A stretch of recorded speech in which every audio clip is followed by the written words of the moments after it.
Well, hey, everybody, this is Robert, and welcome to today's program. Now, prices, money, the boom bust cycle, inflation. What do these terms and other terms in economics really mean? On today's show, I want to bring to the audience some economic literacy.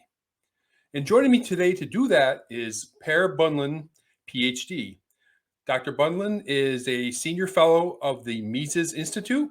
He's an associate professor of entrepreneurship and the Johnny D. Pope Chair in the School of Entrepreneurship in the Spears School of Business in Oklahoma State University.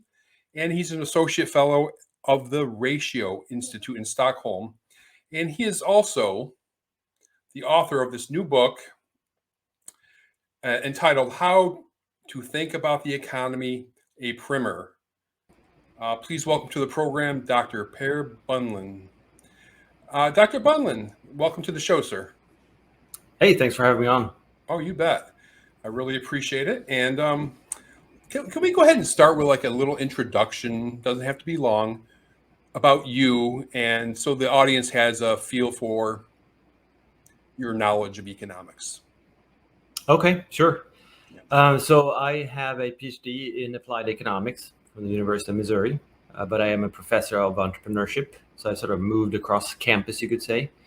I started out moving across the campus of the University of Missouri. So when I graduated, I moved from applied economics over to the business school and to the management department, where I taught for a year. And then I had a position in the entrepreneurship department of Baylor University before I moved a couple of years later north to Oklahoma State, where I've now been, I think, 8 years, teaching and doing research, advising doctoral students and so forth. And what role do you have with Mises? Well, I'm a senior fellow, which means that I have a long relationship with them, writing for them, attending events. I did that as a student, and now I have the opportunity to teach there as well. So when they have circles or meetups all over the country, then I occasionally speak at those events, and I teach at Mises University.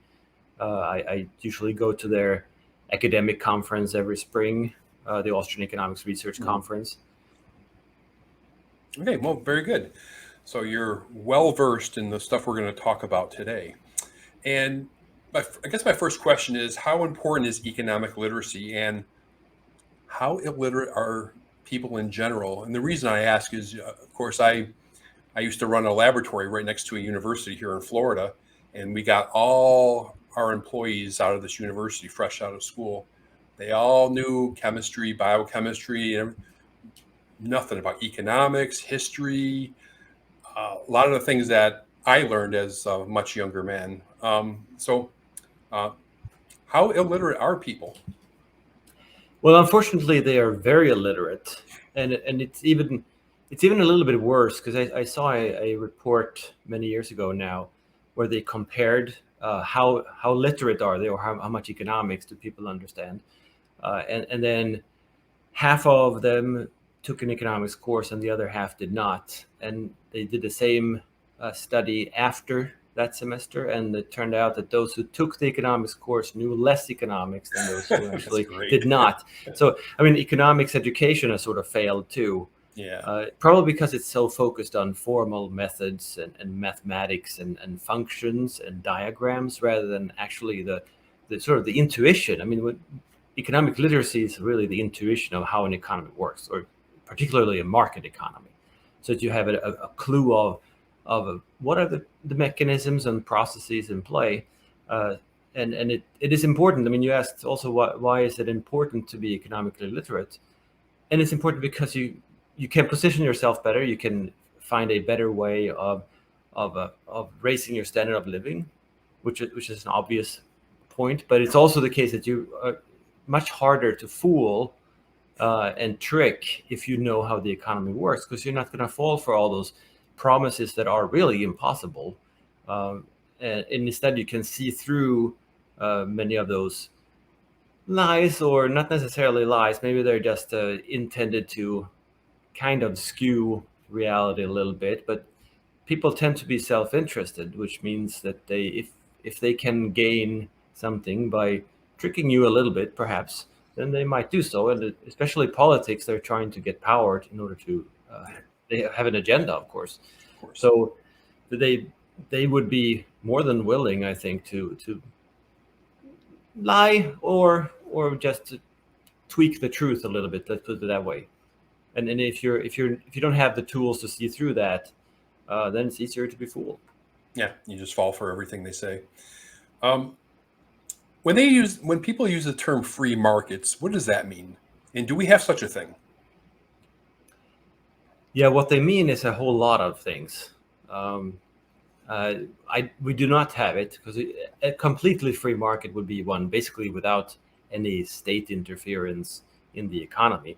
It would also be an economy that is free from economic crime, so such things as fraud and theft and stuff like that.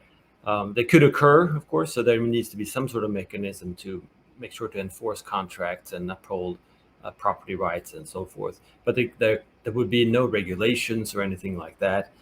But then people would refer to free market as a market in which there are minimum regulations. I'm not sure exactly what that means, and it probably means very different things for different people as well. And of course, today, a lot of people would refer to what we have today as a free market, which is, to me, it's nonsense, because it's heavily regulated. You can't start a business, you can't do any type of transaction really without reporting it to a bunch of agencies and being licensed beforehand and approved by the state and so forth. So calling it a free market today is sort of used pejoratively, right? It's an attempted attack on someone who wants to not regulate more, not raise taxes, something like that. To say that you're a free market guy, and that's supposedly a bad thing. And people probably believe that because they see all kinds of problems in the economy, and there are problems. I mean, there will be problems in a completely free market too. The question, though, is what caused the problems. You can't just assume that it is the economy and nothing else. If you go outside of the United States, though, is there any country that's even remotely close to a free market? Not that I can think of, no. Yeah. And I mean, the United States is not doing so well either. If we're looking at, there are several different indices of economic freedom, and the United States has been falling in those indices. And some of the Scandinavian Nordic countries in Europe are pretty high on the list too. And then we're talking about countries where taxation might be half or more of GDP, and they are the freest in terms of economics in the world, which tells you a little bit about how skewed the continuum is, right? There's nothing more free than that in existence. On the other hand, I mean, you can make a case that there are free markets in the sense that there are black markets that are unregulated, and there are countries where there are no effective regulations, simply because the state is crippled or has no capacity to uphold any sort of law and order. So instead, there's a full-on market order in some sense. Of course, that also means that there's a power vacuum. So usually someone else would take over that vacuum. So I mean, it's a hard topic to talk about, because everybody has their own view of what a free market is, and it would point to different types of phenomena or situations and say that is a free market or whatever it might be. Well, three terms you use in your book, and you dedicate some chapters to it, are price, value, and money. Dr. Bylund, what do we need to understand as part of economic literacy with those terms? Well, we need to understand what the heck they mean to begin with. I mean, prices and value, we tend to not be able to distinguish between the two. But I mean, a price is really an exchange ratio between two different goods. And of course, in the money economy, we sort of calculate all prices in terms of whatever is money. And it used to be a gold, and now it's a fiat currency, as we refer to it, which is dollars or pounds or euros, whatever it might be. So we have sort of this unit that we use so that we can compare prices of different goods. But the price is really what comes out of a market process. So you have plenty of producers potentially offering the goods, and they're willing to sell at certain prices, but not at too low prices. And you have a lot of people who are willing to buy, but not at really high prices. They want to buy at as low prices as possible, and that's the supply and demand, right? So that determines the price, at least in the long run. Value is something different. Value is how we satisfy our wants with the good that we're buying. So value is really in consumer goods primarily.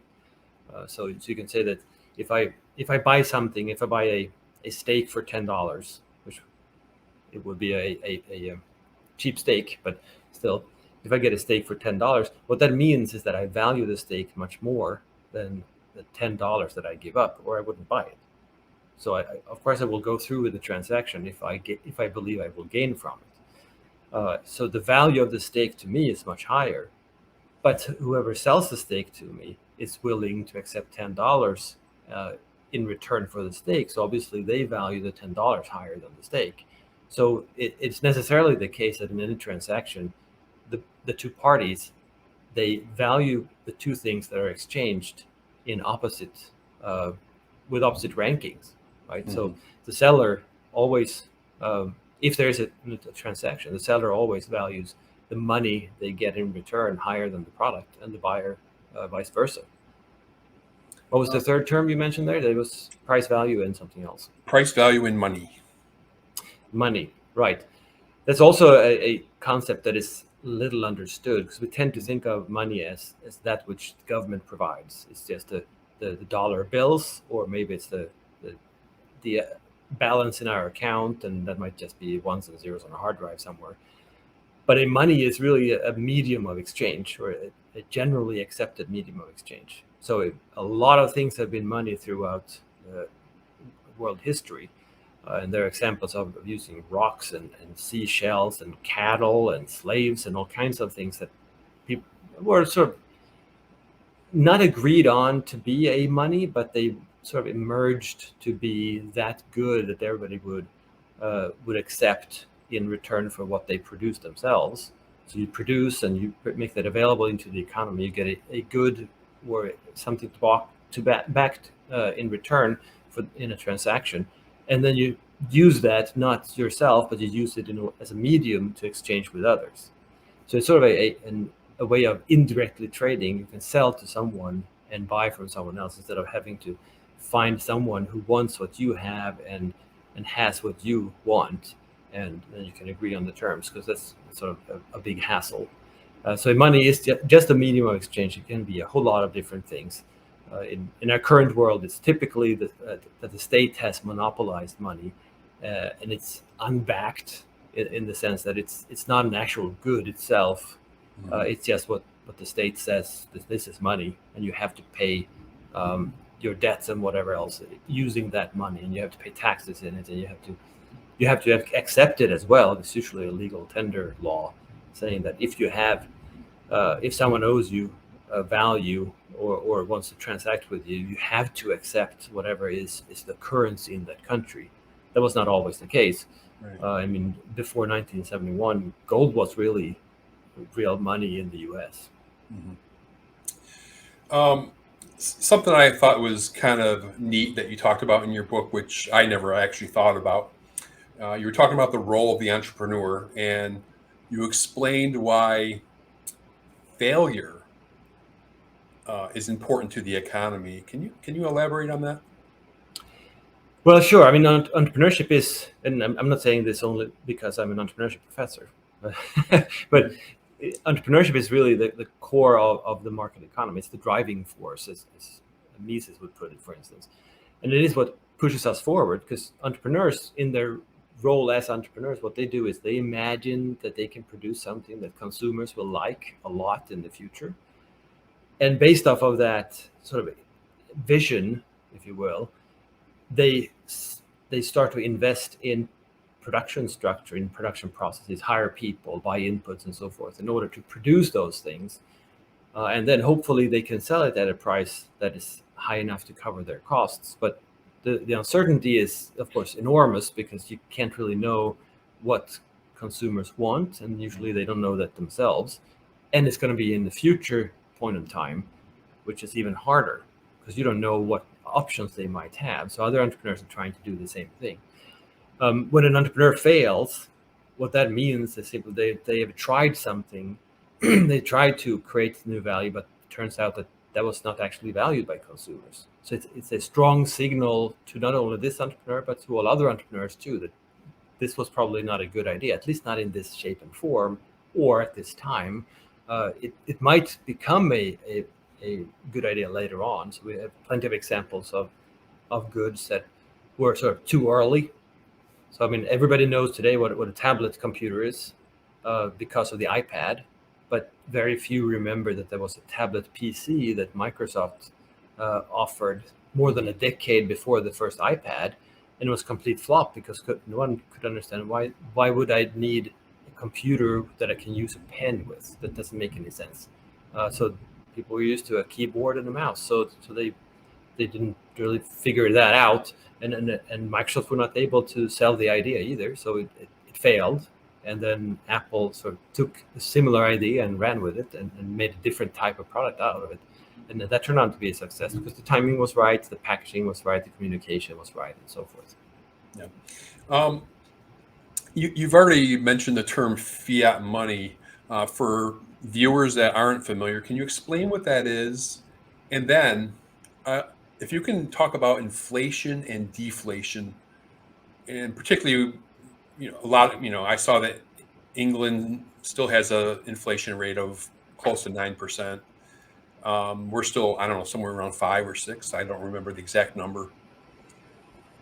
What can truly be done to get inflation under control or eliminate it, one or the other? Is that too much for one question? Well, I mean, it is a big question, but I mean, Yeah. it's definitely relevant. Start with the fiat money. Yeah, I mean, fiat money is just a category of money in the sense that it's the money that, and fiat means to by force or coercion. So fiat money is that which the state says you have to use this to trade, basically. It's not a money that people voluntarily through market mechanisms adopted, as was the case with, say, gold and silver or seashells and what have you in history. Instead, it's controlled by the state, and therefore different countries have different currencies. It used to be the case that they had these currencies before, at least these names, but they referred to a certain weight in gold or silver, which meant that you had stable exchange rates because the dollar was this much gold and the pound was this much silver, and so you knew exactly the metals had exchange rates, right? Fiat currency is not backed by anything at all other than just the states say so, basically. Yeah. And this gives rise to inflation, really. I mean, so it is relevant to ask those two things in the same question, perhaps, as you did. Yeah. Because inflation, it's also a tricky thing because inflation used to be a clear economic concept because it used to mean the rise in general prices due to creating more money. Right. And looking at any dictionary from 100 years ago, say, it will have this definition saying if inflation means prices went up because there was more money created than otherwise would have been the case. Today, we're using sort of a statistical construct that tries to capture how high prices overall are, which of course is a really strange thing to think about because what is a price level in the market? Because all prices are different and they move in different directions and at different speeds, and of course the goods are not the same either over time, so you have to adjust it in different ways. But they're trying to capture sort of the prices go up or prices go down, and now with I prefer to call it price inflation and price deflation, just to show that it's the construct, it's the statistical measurement rather than the economic concept. And price inflation just means that prices overall have gone up, usually in terms of the consumer price index or something like that. And what that means, of course, yeah. Oh, I was going to say, so when somebody like, what's the guy's name? Pete Buttigieg will say that, prices are going up on these particular products because the boats are off the coast of Los Angeles and they can't unload their boats. That's not really a definition of inflation by the classical sense. Right, it's not, because we also have a price mechanism, right? Prices adjust because if there are fewer goods, or suddenly there's a fad, so everybody wants to eat a certain thing or they want to have a certain thing, and of course there's an increase in demand, so prices will go up for that good. And it could be the case that people just change their mind in terms of how much they want to save and how much they want to consume. So if they want to consume more right now, then prices are going to go up. And if they instead say, nah, I'm not going to produce and I'm not going to consume as much, I'm going to save for the future, and everybody's thinking the same way, or most people, then prices are going to fall, and that's deflation. Currently, but it's not really deflation or inflation in the traditional sense. It's just that the prices are going up or down, but prices should adjust. Prices should go up and down so that they adjust to people's actual behavior. And economists used to be smarter with their constructs or their concepts, trying to separate the different causes. So the reason we today have all these strange discussions, or at least for me, strange discussions on what caused the inflation, and everybody's talking about, well, supply chain issues, or the Suez Canal, that a ship that was stuck there for a while, or greed, or what have you, all kinds of weird things. That's caused inflation. What they mean is that it might have had an effect on the statistical construct, that prices seem to have gone up. But inflation is really a monetary phenomenon. It means not that people want more goods or anything like that. What it means is that the purchasing power of money went down. That's inflation originally, and deflation originally is that purchasing power of money went up. Today it's much more confusing. Of course, it makes sense from our perspective as individual consumers that, well, price inflation, prices go up. Whoops, my salary did not go up, so I have less purchasing power overall, because the money I'm earning are worth less. And sort of in a practical sense, that makes a whole lot of sense. So why do you think that the definition has changed over the decades? Political reasons? Yeah, I think there are really two reasons, two big reasons. One is that in order to measure something, you have to create a statistical construct, and therefore you created the consumer price index so that you could measure it. And that's one thing, because then in that measurement you can't really say what was the cause, because you can't measure causes like that. So theoretically it makes a whole lot of sense to keep inflation as a monetary phenomenon, but in terms of the empirical data it does not. And of course policy will react to what people think is important, not economic theory. So if prices go up, it doesn't really matter what the reason is. People will still be poorer because they can buy less, and they will have to economize much harder, simply because they can't buy as much, and all prices go up, or a lot of prices go up. So policy wise, it makes sense to treat this in the same way. And of course, if you just talk about prices in general, people will understand what you mean, and it also means that you can have all kinds of policies involved, and you can blame others too, right? So we already mentioned that greed could be it. So suddenly all the grocers were extra greedy and raised their prices of food. No, that's not really what happens, right? People aren't extra greedy at certain times and therefore raise prices. There are other things involved, and in this case, I mean, the authorities have created a lot of extra money, both before and during the pandemic. So we have a whole lot of more money in the economy circulating, and more money is competing for as many or even fewer goods than before. So prices are going to go up. Now, sticking with inflation, just real quickly, um, when the Fed were, and I'm going to ask you more about the Fed in a moment, the answer to the inflation is by raising the interest rates, which are already, we know, artificially low. But if they're still spitting out all these dollars, Isn't that a problem?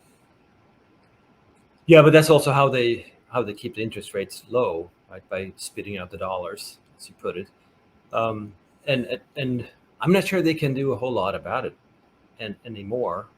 But I mean, in a sense, they're trying to fight a recession while at the same time fight inflation, which is really the effect of their fighting a recession. Right, right. Um, so I mean, they're no matter where they go, they can't do it right. And of course, if you ask me, then they are really the cause of the coming recession. So it's not gonna. And what they're doing is really kicking the can down the road. And while they're doing that, you sort of have a snowballing effect that it's going to just get bigger and bigger. And when it's finally is here and we're in the recession, it's going to be pretty bad. And then they're going to probably keep doing what they've been doing, but do it even more in order to soften the fall or whatever they might call it, and use the same means that caused the recession in the first place, which of course doesn't make any sense if you think about it. I mean, you shouldn't expect a different result from the same means next time over, but that's basically the only tool they have. So in your opinion, what is the answer then? Just we have to take our lumps and then rebuild? Yeah, I mean, the only way the reason that we have a recession coming at some point is that we have already created an unsustainable artificial boom. Right. And that boom is because of all this extra money that has been created and put into the economy. And the only way of fixing this, I mean, it sounds good that you get a boom and you get a lot of production and jobs and so forth in certain sectors. The problem is that this is investments in real resources and in real production capacity that is not in line with where entrepreneurs think that consumers will actually buy goods. This is not driven by consumers. This is driven by this extra money that happened to end up in a certain sector, and therefore they could outbid other sectors for the resources. So this has to be corrected somehow for the economy to sort of find not a balance necessarily, but come back on its feet and be in line with what consumers are expected to want, which means that you have to start to dismantle all those production capacities in this sort of propped up or inflated industry, so that those resources and those people who have jobs there can instead be used in other industries where they would do more good and actually create value. Because I mean, you have profits in the boom, but the profits are based off of the prices, and the prices are skewed because of the money. It's not actually creating value, and that's the problem. Right? You have a mismatch between prices and value. And let me go ahead and continue with the Fed. Are we better off without a Federal Reserve? And if we do require one, in your opinion, what should their role be? Well, I mean, the United States is an interesting example because there was no Fed until 1913. Right. And it's not like the country was unable to have an economy or anything like that before then. And it's a pure coincidence that the IRS and the income tax was implemented at the same time too. Right, right. But we can talk about that later perhaps. But the thing is that the central bank, as a lender of last resort, is really there to finance the state and to prop up banks when they fail.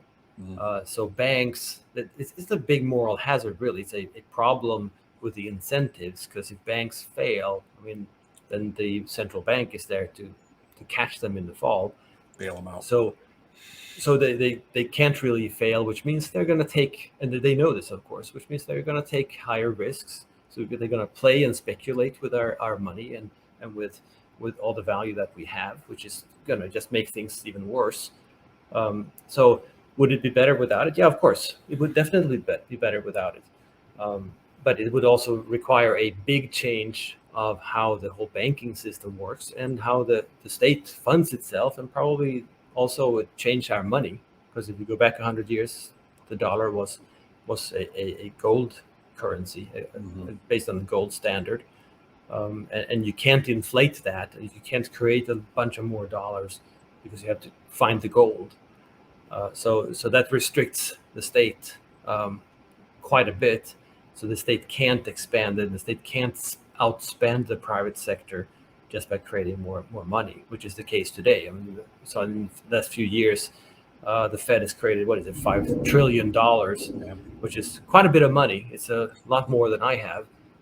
So of course they can outspend, the government can outspend whoever they like because they can just make more money out of nothing. But if they had to actually mine for gold or whatever the currency or whatever the money might be, it's much harder to spend more. So I know a lot of politicians make arguments over the years about bailing out some of these banks, how important that was for the economy, or bailing out, I'm going way back, I'm showing my age, bailing out Chrysler, 4 decades ago.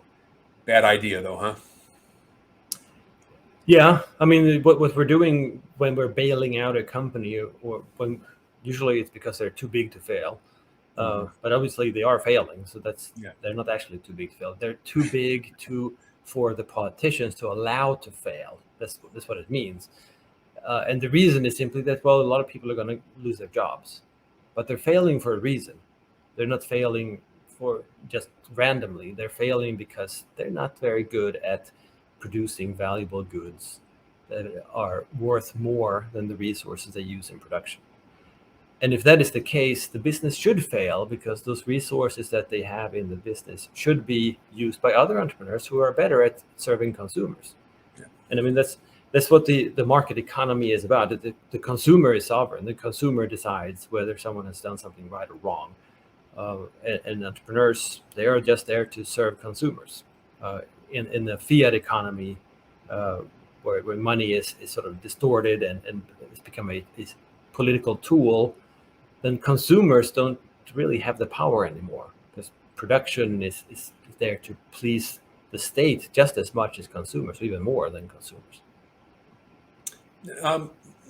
Concerning other government interventions, regulations, I know some presidents slash some regulations, and the next one comes in and adds more regulations. In your view, obviously regulations are bad for the economy, but are there necessary regulations? Well, yeah, there are. And usually when we talk about regulations, we think about regulations that the state imposes on the economy. But the economy imposes regulations on itself. Right. And usually by standardizations and by outlawing certain things, or simply by reputation effects. I mean, if you mistreat your workers, or if you produce bad goods or whatever, then people are going to turn their backs on you. So the market is really merciless in regulating itself in that sense, right? Because you can't really, if you defraud people, say, as soon as that's discovered, then there's no way you can do business again. Whereas if you defraud people or do something illegal, well, it's very possible that you will come back and do business again, but you just charge another company or they change the regulation, whatever it might be. But it's easier to come back when you do something really, really nasty and breaking just government regulations. So I think we have to separate the two, whether it's the standard. I mean, in a sense, computer and high-tech device manufacturing, they regulate, say, the USB standard. So a USB can't look in any way they want to, and it has to work in a certain way. It has to have a certain wattage and whatever else. And that's because you want them to be compatible across devices. So you can't really use and say it is USB whatever version unless you comply with these terms. I mean, that's the regulation too. Mm-hmm. But from there to do like the European Union recently did, saying that everybody has to use the USB-C standard for charging because they want everybody to be able to use whatever charger for whatever device. Well, I mean, that's different because in the market, if there is an innovation and there's a better version of that they can use. Well, we have is already USB version 2 and 3 and 4 and so forth, because they're upgrading and they're changing these things as they learn. But the law doesn't do that. The law will say that, well, USB-C, that is the standard. That's what you should do for charging, which means that, well, you're not allowed to innovate new types of chargers or new types of contacts or whatever it might be. So imposed regulations are usually, I mean, they cripple entrepreneurs in a way that market regulations rarely do. Right. All right. I don't know, about a month ago, there was a big, massive debate about the debt ceiling, and I don't think it mattered what cable news channel I turned on. They were all panicking about this.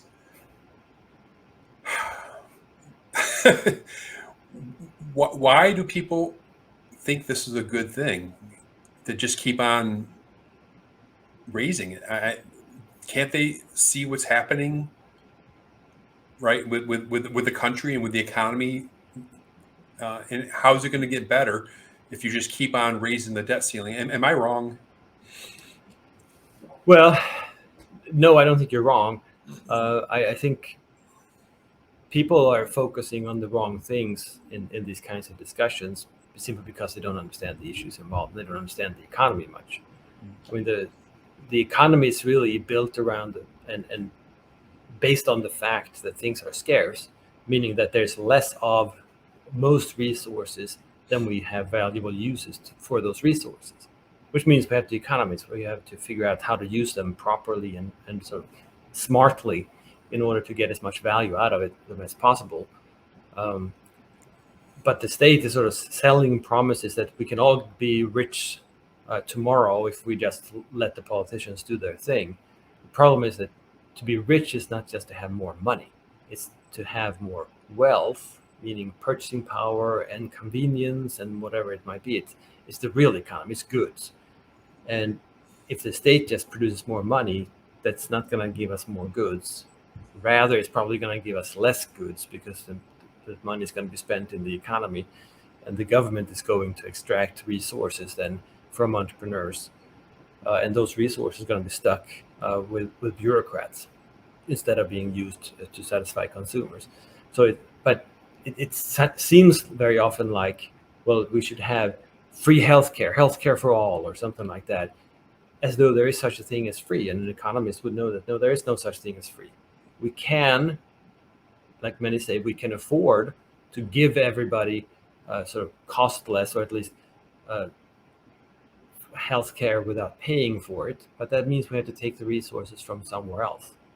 It also means if you're not charging anything for healthcare, that a lot of people would go to see the doctor very much more often, which means there's going to be a whole lot of increased demand simply because the price is low or price is zero, which means the access is going to be a problem, because then you have to stand in line and wait, because we don't automatically get more doctors and hospitals and nurses and all the materials used and all the medicines used. They're not going to automatically come from nowhere just because we have more money. We have to create them. So we have to always remember that there's a real economy, meaning stuff, resources, people, production capacities, production facilities, factories, and so forth. And that's the real economy. And then the government is creating a whole lot of more dollars. That doesn't make us richer, it just increases the numbers of things. Yeah. Here's a term I wanted you to talk about a little bit, and the progressives have really grabbed hold of this, and it's called modern monetary theory. How can anybody believe this is a good thing? And if you could explain to the audience what it is. I'm sorry. Yeah. Yeah, the modern monetary theory is a new type of approach, or at least they claim so, to public finance, really. And the basic idea is that since government controls and creates what is money, the currency, they can't run out of money, which is obvious. And therefore, they should create a whole lot of money and spend it into the economy so that there's money available for entrepreneurs and investors and so forth, which means that if the government cannot run out of money, then there's nothing really limiting the government from buying and therefore providing services.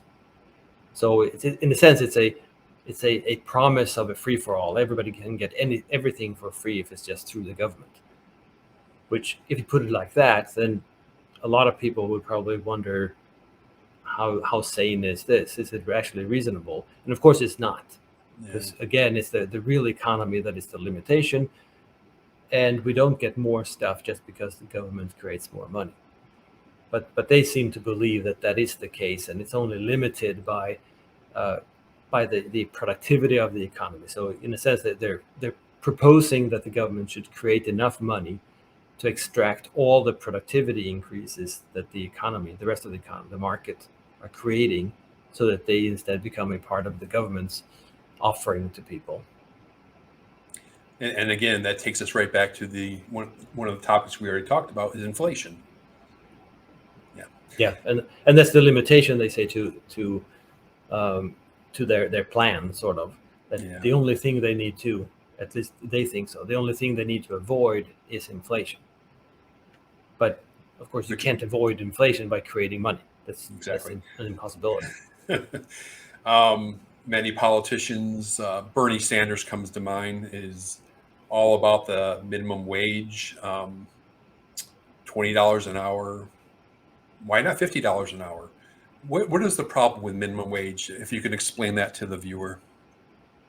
Yeah, sure. It's sort of a classical policy to talk about in sort of introductory courses. And I don't know why it's suddenly become a thing to not believe it, because it's so obvious. A minimum wage law doesn't really raise any wages. What it does is say that you can't hire anyone at a wage lower than this. So it's really a floor for how much you have to pay people to employ them. And if you put it like that, then it becomes obvious that, well, wait a minute, if you have a new startup, and in startups, most people don't really get a good salary. Instead, they get promises, and they work overtime without being paid and so forth, because you don't have any revenue yet. You can't pay those salaries. But if it becomes a thing, all of them might become rich. Well, that's not allowed anymore. You have to pay them salaries, which means you're going to get fewer startups. And many of those jobs where people aren't actually productive in the sense that they're contributing a lot of value to consumers. So you're flipping burgers. I mean, there's nothing wrong with doing that, but it's not creating as much value as in some other industry, whatever it might be, for consumers. So if you raise the minimum wage, what you're going to see is a lot of those jobs that are usually entry-level jobs for people who are trying to get into the job market, get work experience, and especially immigrants and who want to learn the language and become part of society and things like that. They're going to be excluded because they can't produce, not yet, they can't produce enough value to make it worthwhile for an employer. So instead, the employer is going to say, okay, screw this. We're going to have either I'm going to close down my business, or I'm going to automate these things instead and buy a very expensive machine. But now the machine is cheaper, relatively speaking, because I have to pay all these workers so much more. So the machine is cheaper than that. And that's why we're seeing in McDonald's, for instance, that in some of them you have to order yourself on a screen rather than talk to a person. And the reason for that is that, well, the machine is now cheaper because they have to pay workers so much more. So the result then is that there are fewer jobs. It's that simple. I mean, you're going to have fewer jobs, especially the low-paying jobs, the entry-level jobs, because they are now illegal. Mm-hmm. So for the 16-year-old that's just trying to get some experience and save up some money or whatever, it won't be available to him. Yeah, right. Yeah. And you're going to have to wait, or probably never enter the job market. I mean, most of us who are a little older than 16 know and have the experience that, well, it's not about having only a diploma that might get you in the door, but then you learn so much when you actually have a job. Right. And just having work experience means a lot for an employer, because they know that you know how to show up on time, do your tasks, and cooperate with others and so forth. Whereas if you're completely new, you might not know that, and so you're much more of an uncertain investment, and it could turn out to be very costly, and that's often why the salaries are lower. Well, if people don't have these entry-level jobs to go to, there are no such jobs available, they can't get this experience either. So you're not actually training the labor force in a sense. You're excluding people instead. Yeah. So overall, detrimental, though so many people see it opposite, and it just blows my mind. And we talked a little bit about taxation, and I just wanted to ask you about 1913, the income tax. Dr. Bylund, what's the best way to fund the government if it's not through the income tax? Yeah, that's a really good question. I'm not sure. Economists have studied what are the effective taxes and what are the least distortive taxes, because economists generally understand that, well, if you tax a certain sector, then much of the investments are going to happen elsewhere, right? And that really means that the whole economy is going to be out of whack with what consumers really demand. So you're going to get other outcomes and other products produced than probably should be produced. So you want a tax that doesn't really create these problems. And I think many economists have ended up saying that it should be a property tax, because property it's very efficient in taxation, because that means that, well, you can't take your property and leave. That's impossible. So it's going to be there. I'm not sure that's a very good idea. I mean, the problem with the state is that it's not like any other organization. It's an organization that is based on having the monopoly of violence. So they have the right, or claim the right, to do whatever the heck they want, which means you can't really limit it. You can't really restrict it.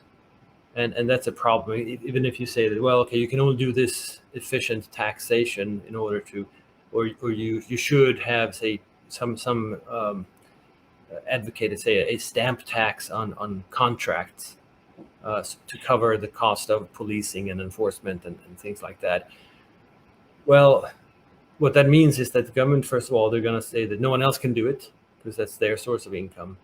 And there's nothing saying that they can't expand that, because who's going to control the government? It won't happen. So I'm not sure there's, in the long term, there definitely isn't a way of doing that. So I don't see how. Well, I mean, this is a political discussion, but having a state is sort of a hazard itself. Yeah, and then there's always the extraneous things that come out of that.